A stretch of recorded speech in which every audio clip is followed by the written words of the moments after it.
This is a really exciting lecture because you're going to learn how to read data from files and also how to write data into files. And we already imported the built-in module that we need for that in the last lecture. And so let's now get rid of this code and start using the fs module. So we use fs.read file sync. Okay, and sync stands for synchronous. And you will start learning about synchronous and asynchronous right in the next video. Okay, so this is the synchronous version of file reading, and there's also an asynchronous version. So the read file sync function takes two arguments. The first one is the path to the file that we're reading, and then also the character encoding. So first the path to the file, and the file is in the txt folder, and it is the input one. So this text that I have here about the avocado is what we're going to read into a variable. And I'm not sure if you're going to be able to see this emoji here right on your operating system, but if you're on Windows 8 or Windows 10, then that's probably going to work just fine. Okay, so we specify the path there, and there are multiple ways of doing that, but for now I'm going to go with the simplest one.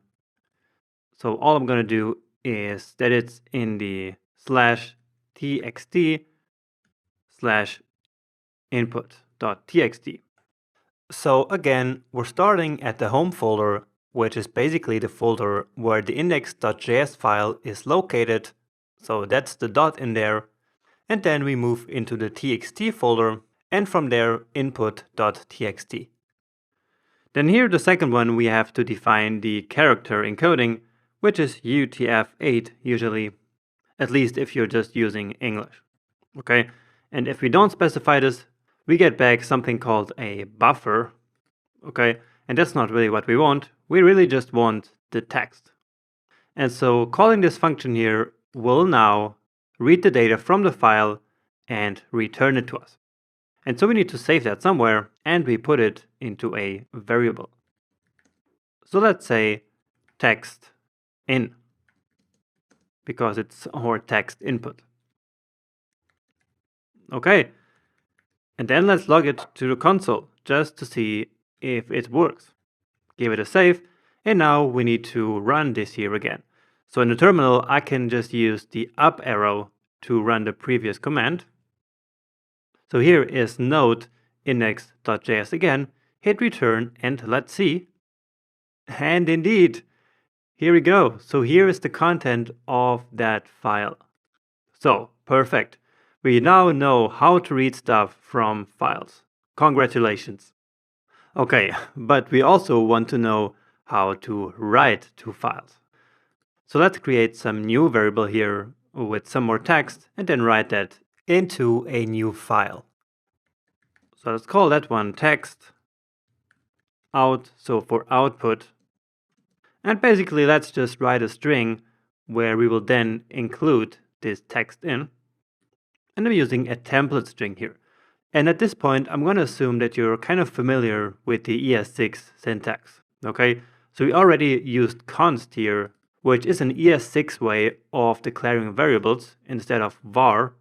And now the template string, which is another ES6 thing.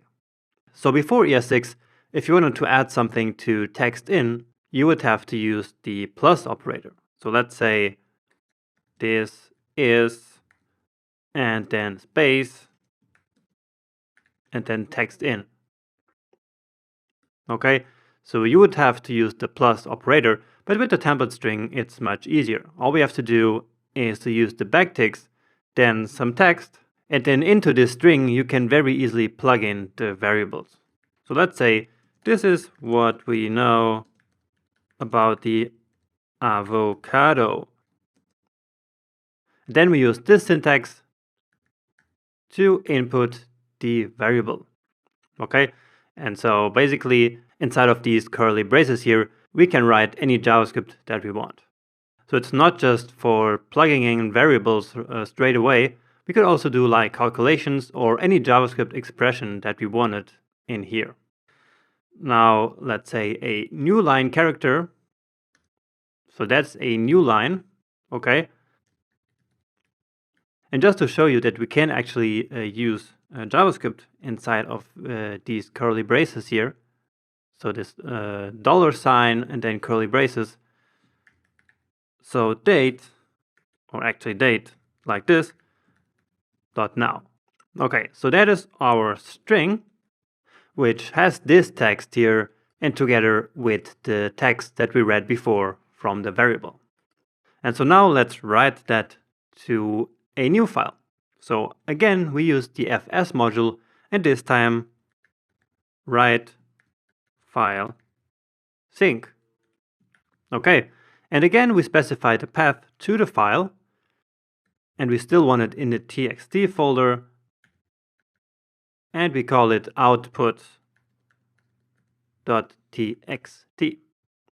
Okay, and now we have to actually specify what we want to write into that file, right?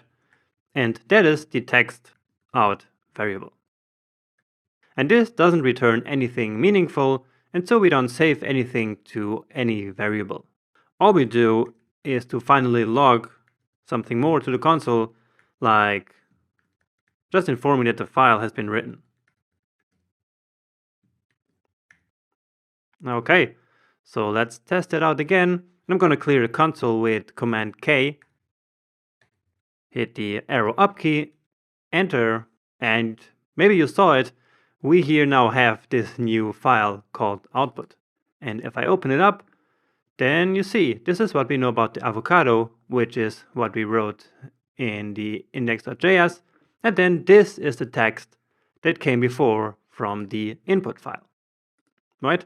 Then the new line that we created, and then created on this date basically. So this is date.now, so just a time stamp in milliseconds. All right, and this is how you read and write to and from files in Node.js.